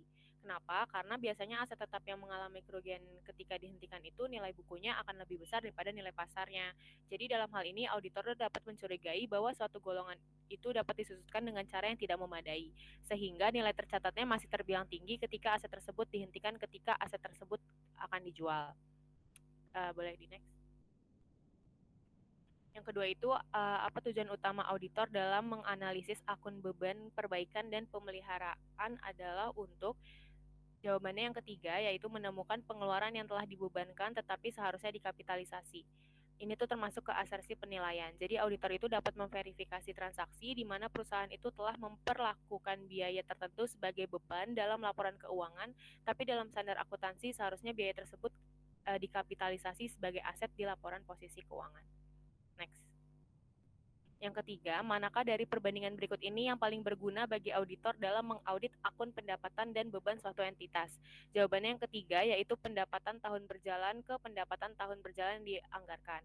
Karena pembandingan ini tuh membantu auditor untuk menilai keakuratan dan kewajaran pengakuan pendapatan di tahun berjalan dengan membandingkannya dengan pendapatan yang dianggarkan pada periode tersebut. Untuk yang soal ini juga bisa melakukan sistem eliminasi karena yang ditanya akun pendapatan dan beban, berarti yang pertama itu nggak masuk karena utang usaha, dan juga yang jawaban kedua keempat itu nggak masuk juga karena mereka itu masuk ke akun beban tertentu. Yang kedua itu beban gaji dan yang keempat itu beban garansi. Jadi bisa eliminasi, yang jawaban yang benar itu ada yang nomor 3. Next. Oke, untuk 918, yang pertama itu sebuah perusahaan audit melakukan tinjauan awal atas pengendalian internal klien atas siklus aset tetapnya. Manakah dari hal-hal berikut ini yang merupakan kelemahan dalam pengendalian internal? Jawabannya itu yang keempat, bagian pembelian membuat formulir permintaan khusus setelah mendapat persetujuan lisan atau tertulis dari manajemen senior. Kenapa yang keempat? Karena disebut kelemahan, karena dibanding dengan opsi yang lain, opsi nomor 1, 2, dan 3, persetujuan lisan yang tertulis dari manajemen kurang akurat, dan juga bagian kan di sini kan pertanyaannya bagian pembelian. Bagian pembelian itu akan membuat PO atau purchase order, bukan formulir permintaan khusus. Jadi formulir permintaan khusus ini tuh seharusnya bisa dibuat oleh bagian yang membutuhkan barang. Jadi bukan bagian pembelian. Jadi pembelian itu khusus menggunakan purchase order. Next. Pertanyaan yang kedua, dalam mencari penghentian yang tidak tercatat, auditor memilih aset tetap yang lebih tua dari buku besar anak perusahaan dan kemudian mencoba menemukan aset tersebut. Prosedur ini terutama berkaitan dengan asersi manajemen atas. Jawabannya yang pertama, existence atau keberadaan. Karena itu ada kata kuncinya, mencari penghentian yang tidak tercatat dan menemukan aset tersebut. Berarti asersi keberadaan atau existence. Dan yang terakhir, ketika mengaudit transaksi aset tetap klien, manakah dari pengujian rincian berikut ini yang dapat digunakan untuk mendukung asersi keberadaan dan kejadian? Jawabannya itu yang kedua, yaitu dengan membandingkan sampel pembelian dengan faktur vendor dan laporan penerimaan. Ini juga vouch atau vouching itu bertujuan untuk mengecek keberadaan dari jurnal pembelian ditelusur ke invoice. Jadi mendukung asersi keberadaan dan kejadian. Kenapa nggak jawaban yang pertama? Karena yang pertama itu memeriksa sampel biaya untuk beban perbaikan dan pemeliharaan untuk menentukan apakah ada item yang seharusnya dikapitalisasi itu masuk ke asersi keberadaan aja, tapi kejadiannya enggak. Terus yang ketiga itu menghitung kembali setiap kerugian evaluasi atau transaksi surplus yang terjadi pada aset tetap selama tahun berjalan itu termasuk ke asersi ketelitian. Dan jawaban yang keempat itu menelaah pembelian dan pelepasan aset tetap sebelum dan sesudah akhir tahun untuk menentukan apakah pencatatan yang dilakukan pada periode yang benar itu adalah asersi saat. Oke, sekian presentasi dari kelompok kami. Mungkin ada dari teman-teman yang ingin bertanya atau memberi tanggapan, dipersilakan. Terima kasih.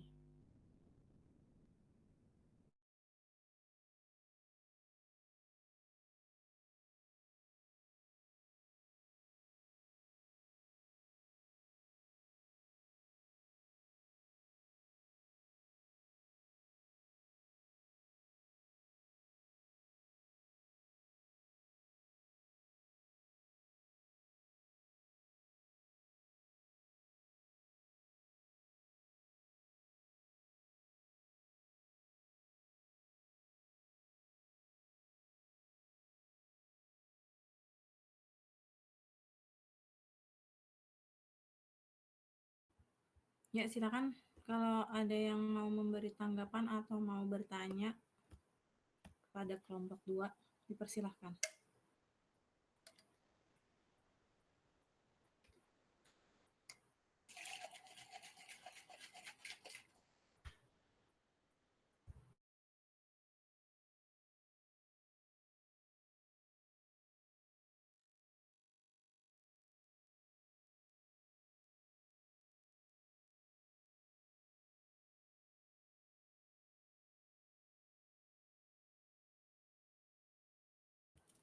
Ada?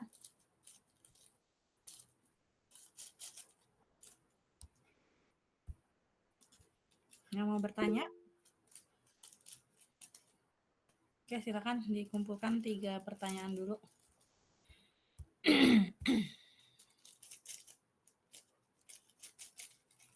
Oke, baik. Yang udah bertanya ada 4 orang.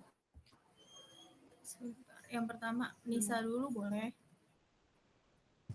Iya, sebelumnya terima kasih tadi sudah presentasi. Saya mau bertanya, tadi kan di set 25 ada kasus. Pertanyaan saya adalah apa penyebabnya kalau klien mencatat yang seharusnya aset tapi malah dicatat sebagai beban reparasi. Terima kasih.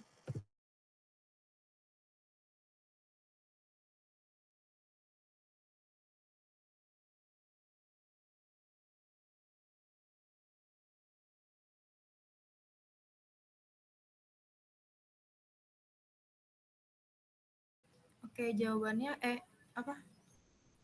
Pertanyaannya kita kumpulin dulu ya. Yang kedua, Anissa Fitri boleh. Oke, mau tanya, gimana auditor tuh meriksa keberlanjutan aset tetap, terus gimana caranya menilai apakah ada tanda-tanda penyusutan aset tetap yang nggak wajar? Kasih. Oke, terima kasih Anissa. Selanjutnya Feliciana boleh.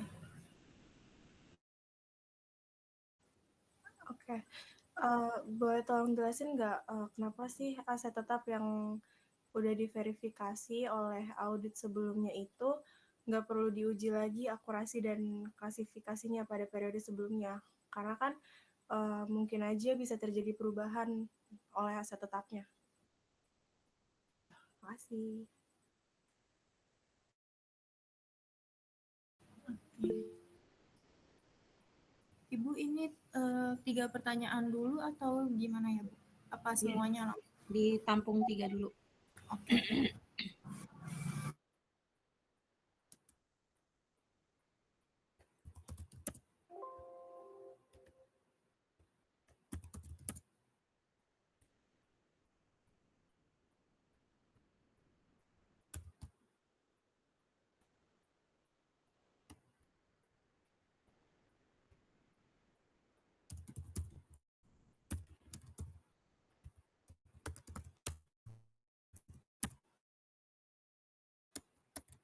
Oke, tadi udah masuk ya 3 pertanyaan. Kita dengarkan dulu jawaban dari kelompok 2. Jadi kalau ada yang punya pertanyaan lain ya,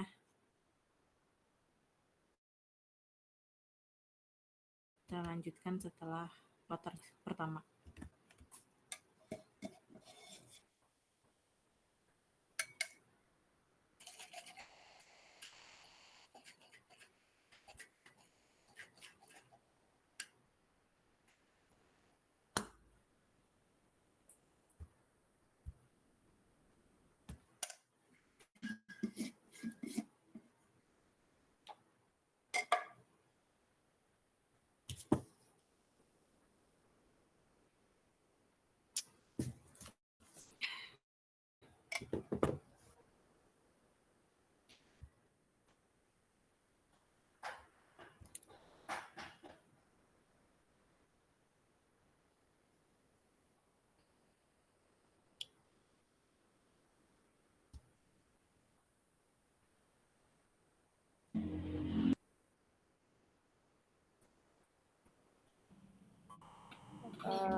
Ya, sebelumnya di sini saya mau jawab pertanyaan dari Nisa.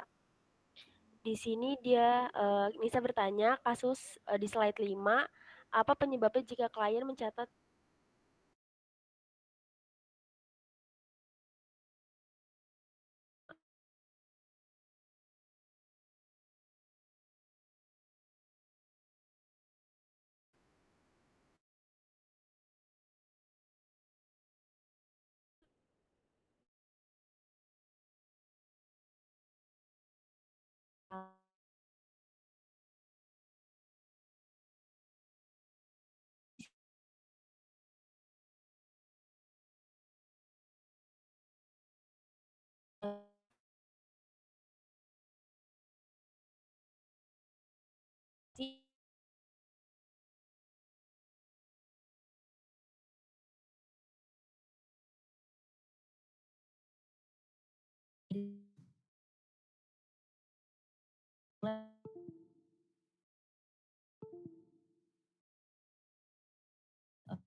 tersebut yang berkaitan dengan aset tetap karena auditor akan mendapat pengetahuan tentang metode dan estimasi yang digunakan di perusahaan tersebut.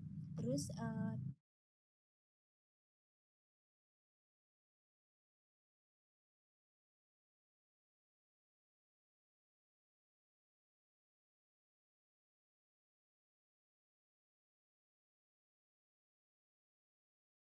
verifikasi kondisi fisiknya itu masih ada atau enggak. Anissa apakah terjawab? Sudah, terima kasih Put. Sama-sama. Selanjutnya jawaban Felis dibacakan oleh teman saya. Oke, baik, terima kasih Putri. Jadi untuk pertanyaan Felis, berdasarkan tadi di chat, boleh tolong jelasin nggak kenapa aset tetap yang telah diverifikasi oleh audit sebelumnya itu nggak perlu diuji lagi akurasi dan klasifikasi pada periode sebelumnya? Kan mungkin aja bisa terjadi perubahan oleh aset tetapnya. Jadi kan karena pada periode sebelumnya auditor itu udah melaksanakan penilaian pada risiko pengendalian dan juga si auditor itu udah menyatakan kesimpulan atau opini auditnya secara valid bahwa hasil dari auditnya itu hasil audit saldo akhirnya dalam akun aset tetap sudah baik di periode sebelumnya, makanya tidak perlu dilakukan pengujian. Tetapi seperti tadi yang ada dijelaskan, harus tetap diperiksa apakah ada nih aset yang udah gak dipakai oleh perusahaan, dan kalau ternyata ada yang udah gak dipakai, artinya harus dilakukan pencatatan dalam nilai realisasi bersih atau net realizable value-nya, gitu, dengan tujuan untuk menghindari dilaporkannya aset secara berlebihan. Seperti itu. Apakah terjawab, Felis? Terjawab, Tessa. Terima kasih.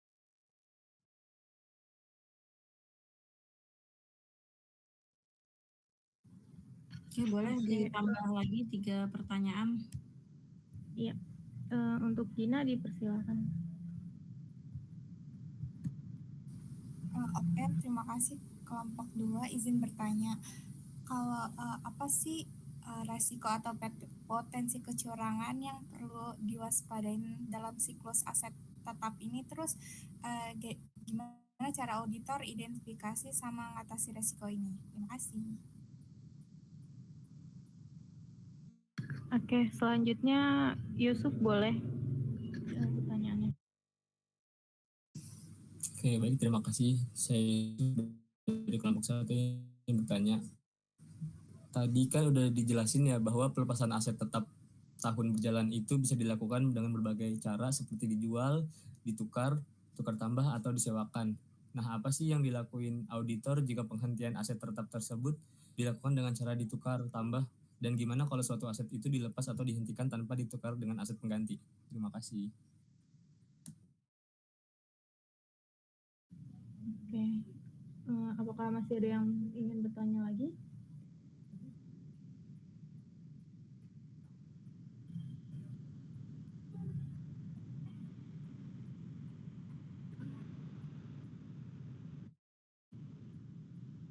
Oke.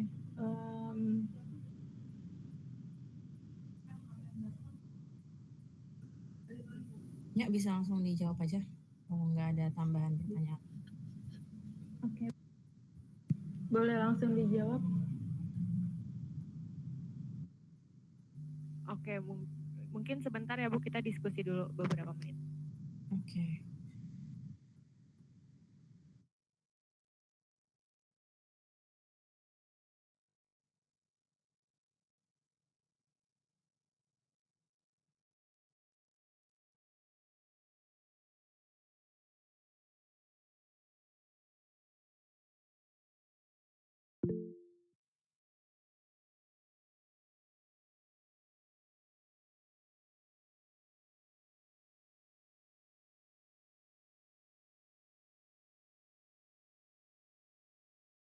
Oke Bu, mungkin saya bisa menjawab pertanyaan dari Gina dulu. Tadi pertanyaannya, resiko atau potensi kecurangan apa yang perlu diwaspadai dalam siklus aset tetap dan bagaimana auditor mengidentifikasi dan mengatasi resiko. Mungkin untuk risiko atau kecurangan itu dalam era yang sekarang juga yang udah era teknologi itu nggak bisa dipungkiri, pasti ada aja resiko. Mungkin beberapa resiko atau potensi kecurangan yang perlu diwaspadai dalam siklus pembelian aset tetap itu, yang pertama itu adanya pemalsuan dokumen, yang kedua juga pembelian fiktif, mungkin pembelian antara aset tetap dan juga pemalsuan catatan akuntansi. Dan apa yang bisa dilakukan oleh auditor dalam mengidentifikasi dan mengatasi resiko tersebut itu, yang pertama auditor itu bisa melakukan pemeriksaan terkait fisik aset tetap. Jadi auditor itu harus melakukan pemeriksaan fisik aset tetap untuk memastikan bahwa aset tetap yang tercatat dalam catatan akuntansi itu memang ada. Asersinya itu adalah asersi occurrence. Terus yang kedua itu auditor dapat melakukan dengan membandingkan dokumen pendukung. Jadi auditor itu harus membandingkan dokumen pendukung seperti permintaan pembelian, surat pesanan, dan juga faktor pembelian untuk memastikan bahwa dokumen-dokumen tersebut saling konsisten. Itu adalah asersi completeness. Terus yang ketiga itu auditor juga bisa melakukan uji pengendalian internal perusahaan klien dengan melakukan wawancara dengan karyawan di perusahaan tersebut.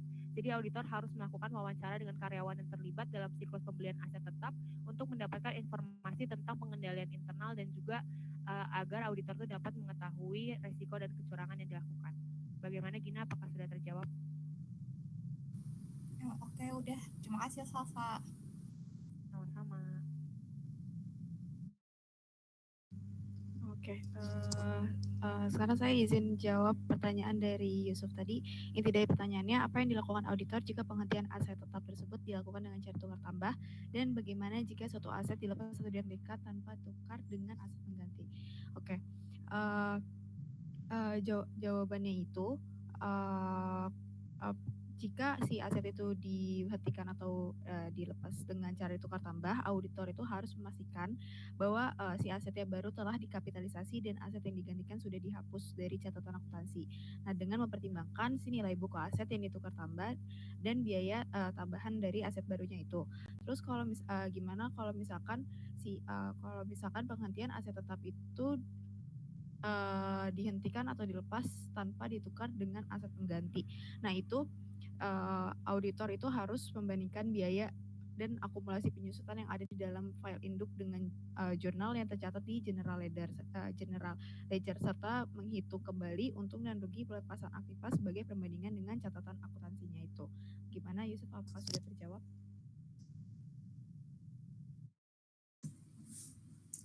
Oke, sudah terjawab Eva, terima kasih. Sama-sama. Mungkin satu pertanyaan lagi Bu, ada Naswa Sabrina, boleh Bu? Oke, boleh satu lagi ya. Ya, boleh mungkin. Oke, mau jelasin dong gimana sih peran yang dilakuin oleh audit internal dalam siklus pembelian aset tetap?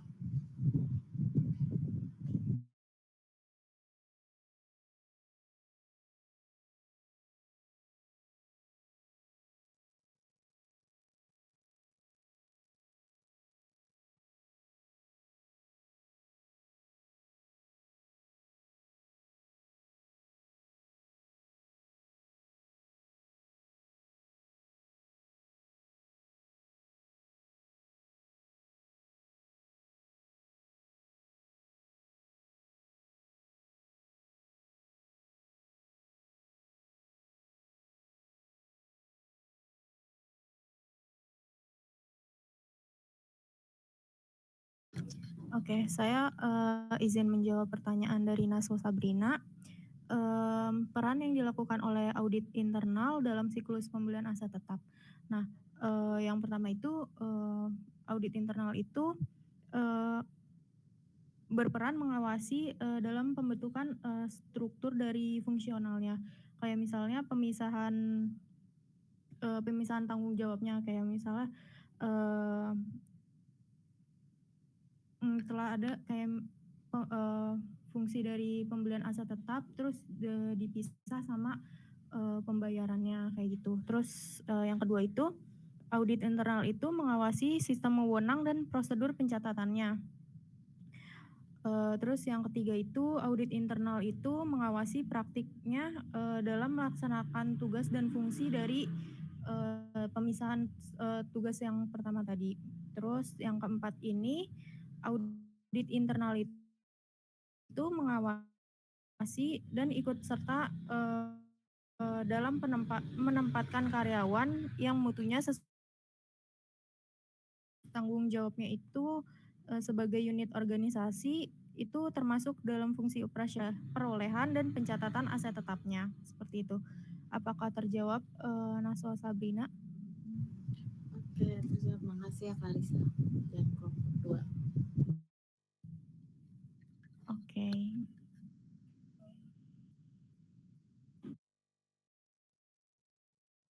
Oke, kalau langsung ditutup aja apa gimana, Bu? Tutup aja.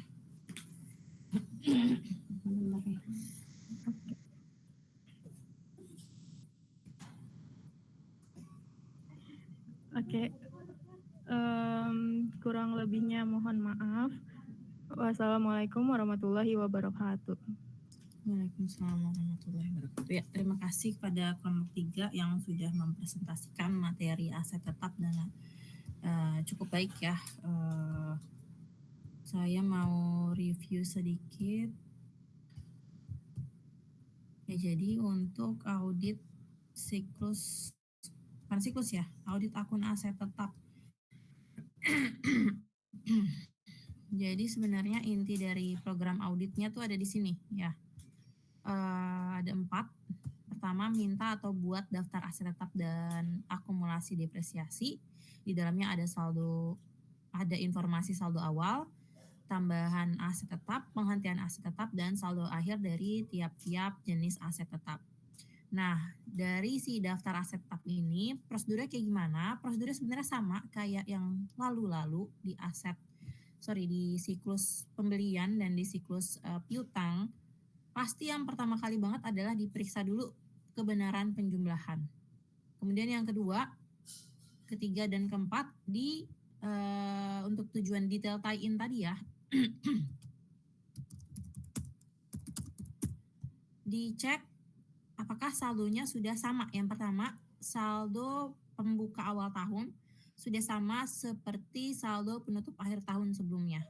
Kemudian yang kedua, ditelusur saldo akhir aset tetap apakah sudah sama ya, yang ada di daftar aset tetap ini, apakah sudah sama dengan yang ada di working trial balance.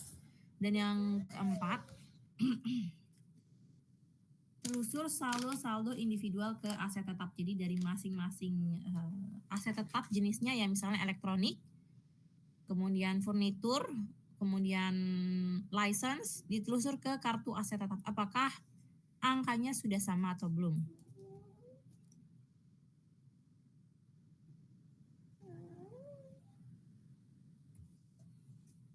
Kemudian yang kedua, periksa penambahan aset tetap. Ya, ini dilakukan vouching terhadap faktur dan dokumen pendukung lainnya. Ini bisa kita garis bawahi ya, hanya penambahan aset tetap aja yang dilakukan pemeriksaan. Dengan asumsi pada tahun sebelumnya sudah dilakukan audit. Ya, jadi kita bisa trust terhadap angka-angka tahun sebelumnya. Ya, ini di vouching, kemudian dilakukan pemeriksaan fisik, kemudian dicek klasifikasinya sudah tepat atau belum. Ya, dan dicek harga perolehannya sudah sesuai atau belum ya, alokasi dan penilaian harganya. Kemudian yang ketiga, periksa penghentian aset tetap. Ini juga dilakukan vouching. Kemudian dicek perhitungannya sudah sesuai atau belum, sudah tepat atau belum. Kemudian cek kas masuknya ya, dicek ke dokumen kalau misalnya dia laba, ke dokumen penjualannya ya. Dokumen penjualannya sudah tepat atau belum. Dan yang terakhir, lakukan analisis terhadap beban reparasi dan pemeliharaan. Tentukan apakah beban reparasi dan pemeliharaan yang seharusnya dikapitalisasi. Jadi ini terkait asersi klasifikasi ya. Asersi klasifikasi. Apakah kan kalau di akuntansi keuangan menengah ya bab aset tetap itu dia ada kriteria-kriteria tertentu ya. Apakah dia masuk ke beban ya diakui sebagai beban atau dia bisa dikapitalisasi sebagai menambah nilai aset. Jadi itu nanti mengikuti kebijakan akuntansinya. Ya ini juga titik kritisnya auditor ya. Jangan sampai untuk tujuan tertentu ya.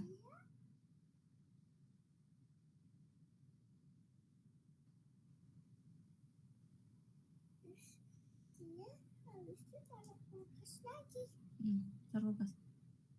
Ya, jadi jangan sampai untuk tujuan tertentu membengkakkan nilai asetnya yang padahal harusnya diakui sebagai beban. Jangan pula sebaliknya membengkakkan nilai bebannya untuk misalnya mau supaya labanya kecil, bayarnya sedikit gitu ya. Karena untuk entah itu aset, entah itu beban reparasi dan pemeliharaan, secara kas pasti ada yang keluar gitu ya. Tapi nanti dia diakui di sisi laporan laba rugi atau di laporan posisi keuangan. Ya, kalau di laporan laba rugi berarti kan dia dibebankan di tahun berjalan. Ya, seluruh beban reparasi dan pemeliharaannya dibebankan di tahun berjalan. Sedangkan kalau di laporan posisi keuangan ya dia kita kapitalisasi ke nilai aset, dia depresiasinya bisa disusutkan selama umur pakainya. Nanti ini juga salah satu kriteria untuk menentukan apakah dia masuk ke laba rugi atau ke laporan posisi keuangan adalah apakah dia menambah masa atau umur pakai dari aset tersebut atau enggak. Gitu ya. Jadi ini juga titik kritis yang harus dicek kembali oleh auditor. Kemudian saya akan tunjukkan contoh. Ya, ada contoh working paper aset tetap ya. Ini dia working paper aset tetap ya. Ini late schedule-nya. Tadi ada pertanyaan, bisa emang kita percaya sama data-data tahun sebelumnya, maka hanya periksa penambahannya aja. Ya, tadi ada pertanyaan kayak gitu ya. Jadi kalau misalnya mau lihat seberapa banyak, ini perusahaan menengah ke atas ya. Menengah lah, jadi nggak yang kecil amat. Seberapa banyak aset tetap yang mereka punya, ini dia ya. Kalau di jumlah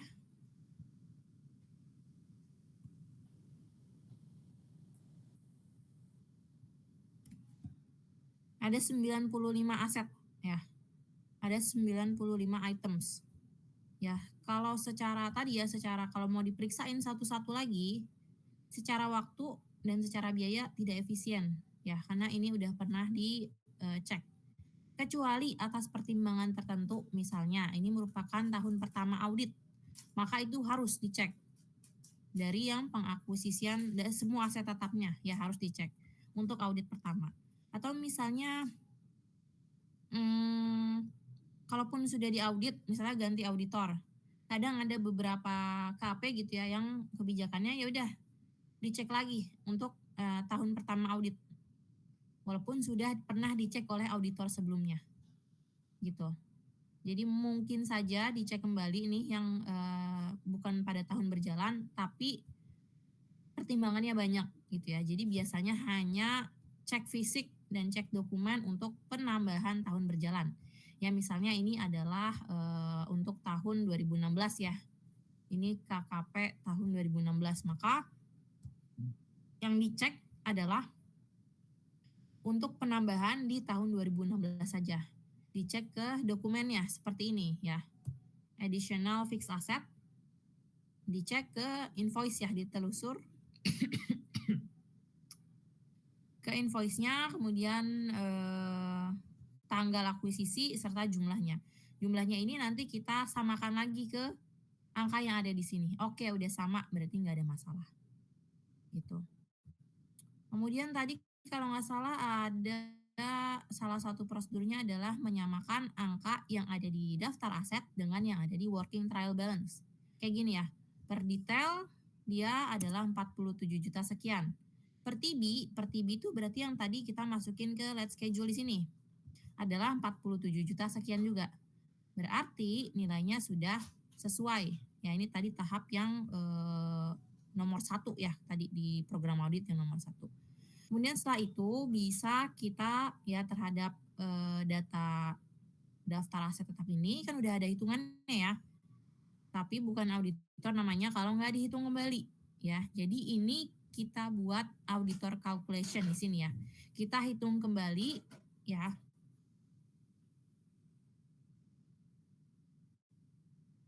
Book value dari si aset tetap tersebut. Ya sebenarnya ini formatnya ini yang ada di KP saya dulu. Cuman untuk formatnya sebenarnya kan bebas ya kalau menghitung akumulasi, depresiasi, dan book value. Jadi kalau saya formatnya seperti ini, nanti mungkin di KP lain formatnya berbeda gitu ya. Tapi yang pasti kita menghitung ulang ya, menghitung ulang apa yang sudah dihitung oleh klien. Ya, jadi untuk menyamakan di sini ya, tujuannya untuk menyamakan perhitungannya sudah sama ya. Nanti kita kita bandingkan book value-nya hitungan klien dengan book value hitungannya auditor.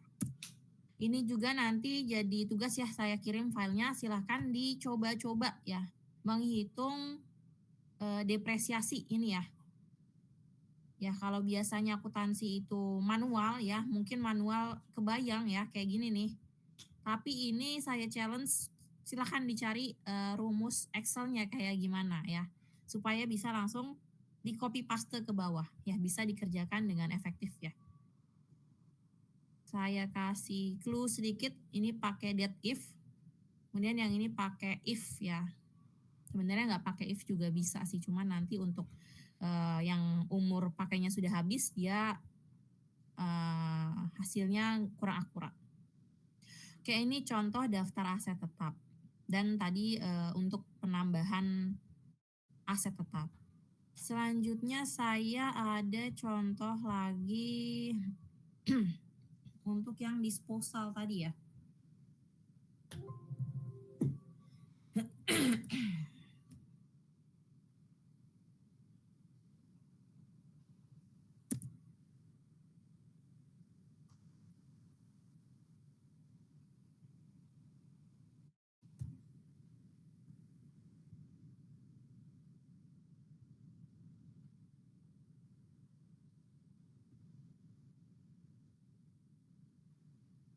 Oke, ini contoh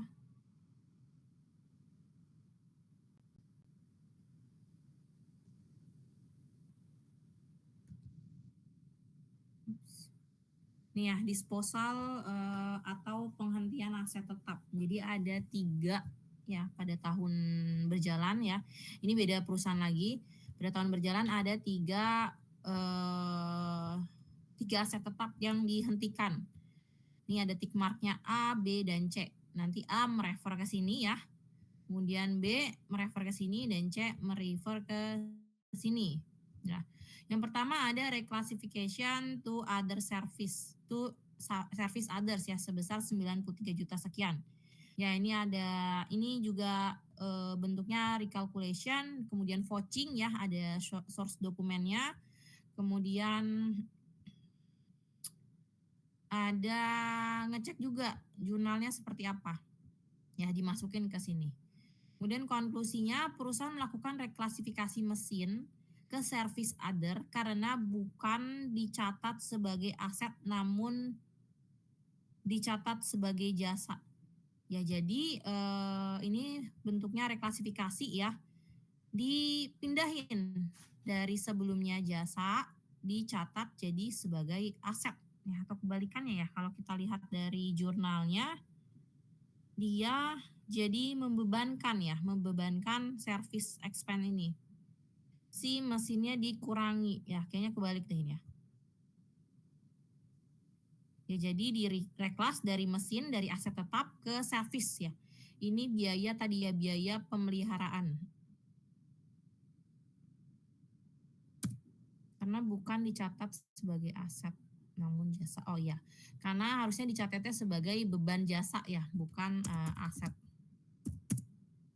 Ya, maka ini harus direklasifikasi yang tadinya dia masuk ke laporan posisi keuangan, kita pindahin ke beban atau masuk ke dalam laporan laba rugi.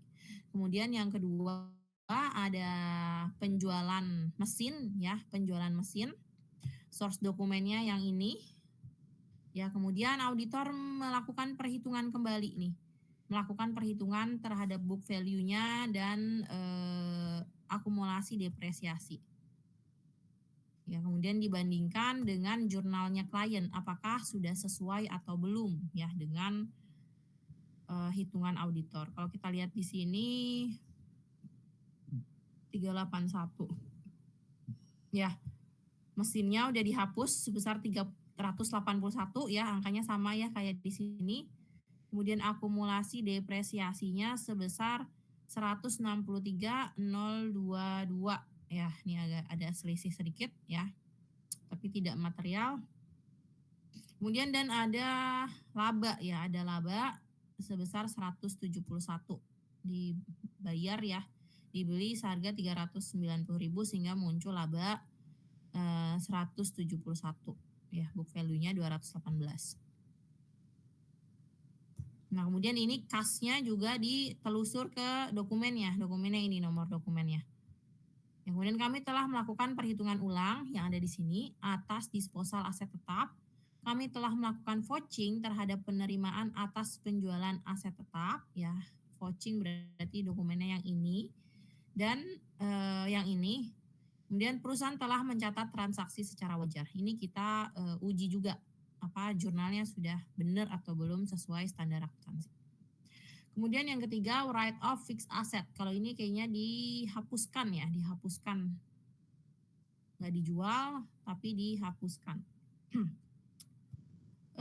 Ini dokumennya ya, source dokumennya. Kemudian jurnalnya seperti ini.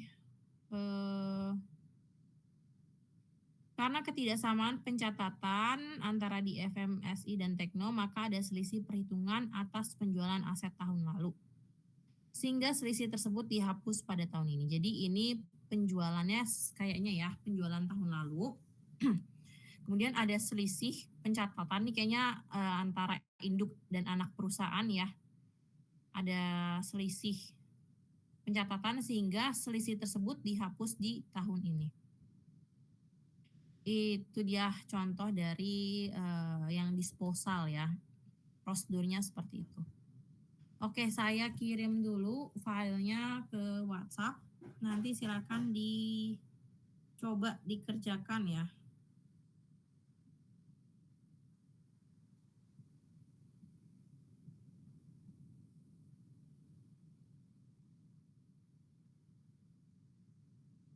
Oke, udah saya kirim. Silakan dicoba-coba ya menghitung kembali aset tetap ya, depresiasi dan book value-nya. Sampai sini ada yang mau ditanyakan?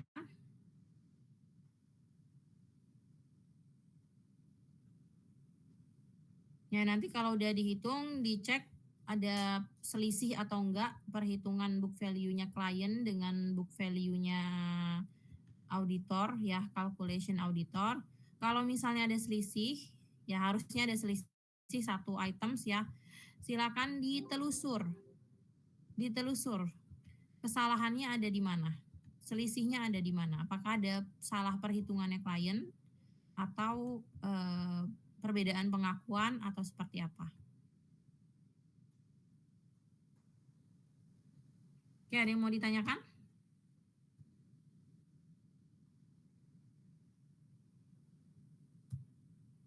Cukup jelas? Bisa dipahami?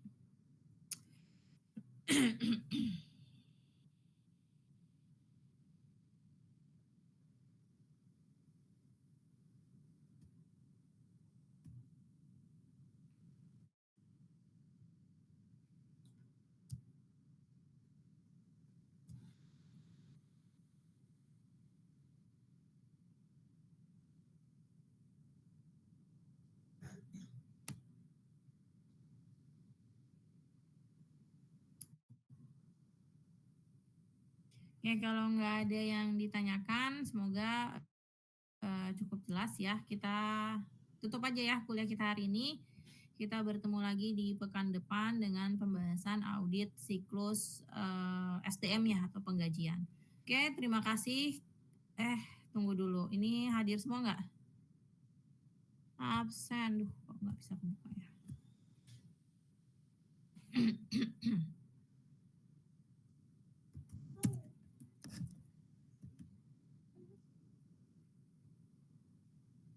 Ya, saya absen dulu ya sebelum ditutup. Yusuf. Hadir, Bu. Akram. Hadir, Bu. Aulia Nur Najmilah. Nabila Atika Safitri. Hadir, Bu. Nisa Chandra Diningrum. Hadir, Bu. Putri Farida Husnul. Hadir, Bu. Dini Oktavia Savano. Hadir, Bu. Amalia Salsabila Putri. Hadir, Bu. Clarissa Putri Raharjo. Hadir, Bu. Mudi Meidina. Hadir, Bu. Anissa Fitri Kamelia. Hadir, Bu. Salsabila Zahra. Hadir, Bu. Astri Dina Adrianti. Hadir, Bu. Tesalonika Riris Marintam. Hadir, Bu. Talia Agatha. Hadir, Ibu. Eva Faizah Rahmah. Hadir, Bu. Elsha Sabrina. Hadir, Bu. Muhammad Dava Aditya. Ya, Bu, hadir, Bu. Dava Darmawan. Dava Darmawan.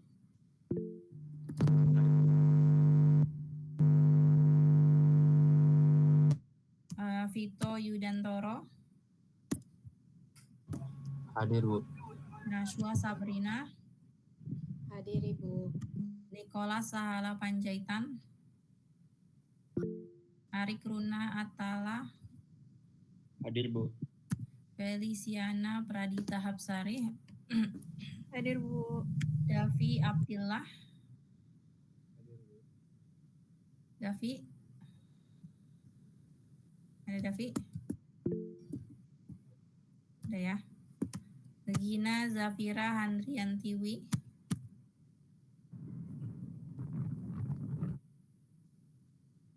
Gina, ada Gina. Nashwa Diva Putri. Hadir, Bu. Tiara Nur Cahyani. Hadir, Ibu. Oke, hadir semua ya. Oke, kita tutup ya kuliah kita hari ini. Terima kasih atas kehadiran dan partisipasinya. Semoga kita semua dalam sehat-sehat terus ya. Semoga apa yang kita terima hari ini bisa bermanfaat untuk kita ke depannya. Kurang lebihnya mohon maaf. Saya tutup kuliah kali ini. Wassalamualaikum warahmatullahi wabarakatuh. Waalaikumsalam warahmatullahi wabarakatuh. Terima kasih, Bu.